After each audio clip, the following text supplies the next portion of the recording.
Real lifesaver na loan application dahil mabilis at convenient? Yan yung sabi dito sa may 5-star ratings ng re-review natin na loan application ngayon na nagpapaloan ng up to 30,000 pesos. Ito na nga kaya yung sagot sa may pangangailangan sa kakapusan sa budget? So kung nangangailangan ka man ngayon at makita mo yung ads nila online, wag muna kayo mag-install dahil sisilipin nga natin kung okay ba talaga tong utangan ngayong 2026. Kaya yon, umpisahan na natin. So hi guys! Welcome back again to my YouTube channel. At kung bago ka pa lang dito, huwag mo kalimutang mag-subscribe at pindutin mo na din yung notification bell para lagi kang maging updated sa mga next uploads ko. At kung may bago din kayo na gustong reviewin na loan application, comment down below para ma-review ko para sa inyo. And another requested loan application review at sabi nga niya is trust packet. Okay ba? Mabilis nga ba kaya? So eto na yung totoo. Currently, may 4.8 na ratings dito sa may Play Store and nakita ko dito sa application nila, plus lang. Wala yung nakalagay na loan application. So kung makikita mo to, unang beses pa lang, hindi mo aakalain na isa pala tong utangan online. So in-install ko na nga. At nung pagka-sign up ko, 1, 2, 3, 4, pang-5 na to. Nagaling sa may More Juan, kung saan ito nga din yung nag-send sa akin ng OTP sa Cred Melody, sa Cred Ladder, sa Credit Beacon, Utang Buddy, at ito na yung pang-5, pang-Trust, pang-5 na tong Trust Packet na to. So, sister company ba itong mga to? Tama kaya yung nasa isip natin na magkakamukha lang din yung nasa loob. So, ang sagot, yes. Same lahat-lahat. Meron dito authentication successful at after nga nun, meron dito ang pa-credit limit has been activated. You have requested one product na yun din yung mga na-review ko sa mga nabanggit ko nga kaninang loan application. So yung total amount nga daw is 2,000 pesos. Ayan, na-offeran ako ng 2,000 pesos after ko masagutan lahat ng mga kailangan nila na information.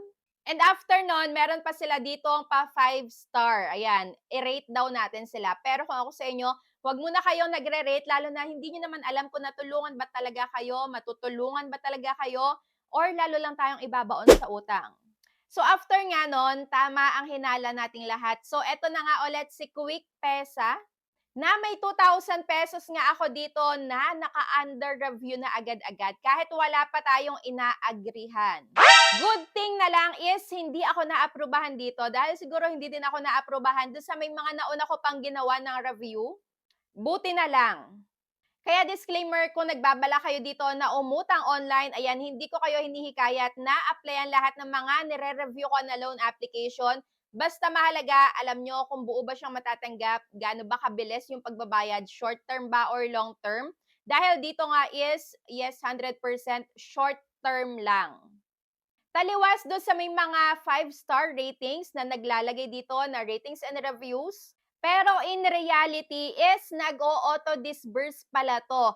Buti na lang is hindi ako naaprubahan dahil dito pagka pala okay lahat ng mga requirements pasok sa standards nila is possible na i-auto-disburse din nila. So ako siguro is nakadagdag din sa may rejection sa akin is dahil masyado na akong late nagpasa ng application sa kanila. Lagpas ng 5 p.m. dahil usually, di ba, yun naman yung office hours. And after nun, parang auto-reject na agad. So hindi natin alam. Pero buti na lang is hindi ako naaprubahan.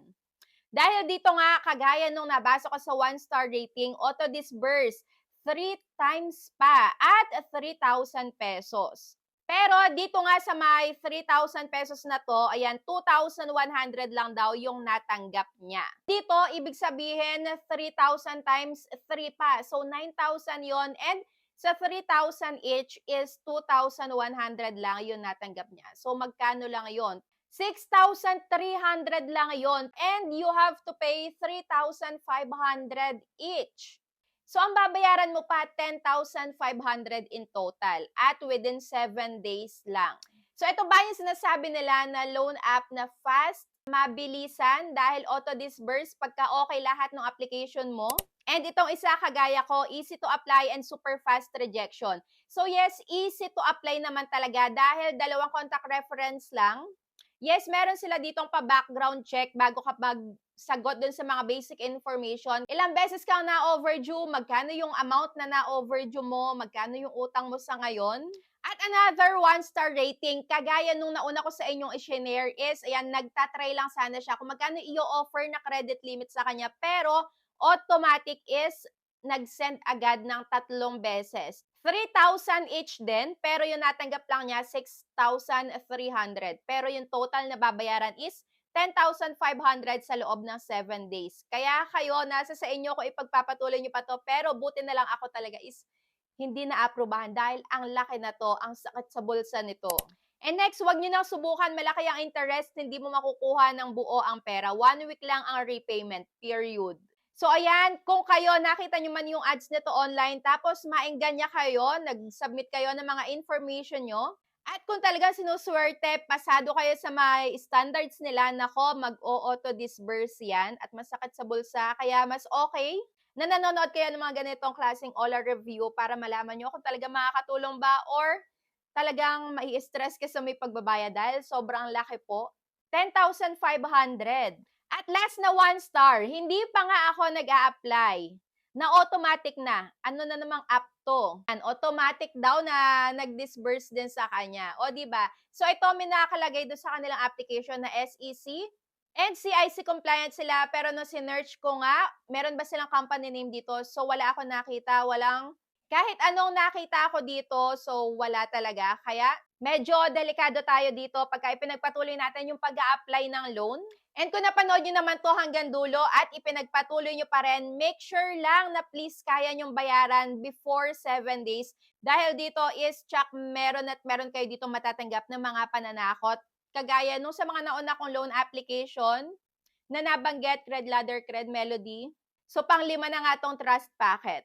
So, kung para sa inyo is lifesaver na mag-auto-disburse dahil kailangan nyo, ayan, nasa sa inyo din naman yon dahil ang 100% decision nasa inyo talaga, wala sa amin na mga OLA reviewer. So, this video is for educational purposes, awareness, para malaman nyo kung ano ba yung makikita nyo sa loob ng application na to. Kung okay ba sa inyo or hindi. So kung hindi, please huwag kayong mag-try. Kung hindi nyo kayang bayaran on or before due date, huwag nyong applyan para iwas stress.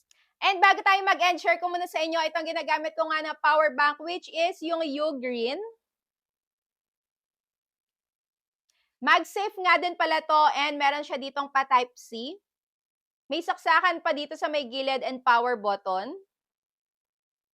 At makikita mo din dito kung nakakailang percent pa. 10,000 mAh at may 30 watts. Sobrang bilis na to, fast charging. Kaya try nyo dyan sa may link sa baba. So that's it for today's video. Thank you for watching and see you on my next vlog. Bye!